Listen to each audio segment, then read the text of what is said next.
नमस्कार मंडळी, तुम्हा सर्वांना मकर संक्रांतीच्या खूप खूप शुभेच्छा। मकर संक्रांतीची पौराणिक कथा म्हणजे या दिवशी संक्रांती देवीने संकरासुर नावाच्या राक्षसाचा वध करून लोकांना सुखी केले, म्हणून हा सण संक्रांत म्हणून ओळखला जातो। तर दुसऱ्या दिवशी किंकरासुराचा वध केला म्हणून तो किंक्रांत म्हणून ओळखला जातो। तसेच या दिवशी सूर्य मकर राशीत प्रवेश करतो। या दिवशी सूर्याचे दक्षिणायन संपून उत्तरायण सुरू होते।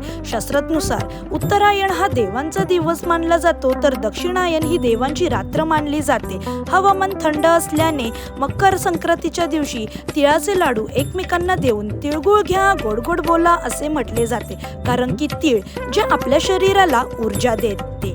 देशाच्या प्रत्येक ठिकाणी वेगवेगळ्या नावांनी हा सण साजरा केला जातो। अंधारातून प्रकाशाकडे नेणारा हा सण आशा, समाधान, कृतज्ञता आणि नवी सुरुवातीचे प्रतीक मानले जाते।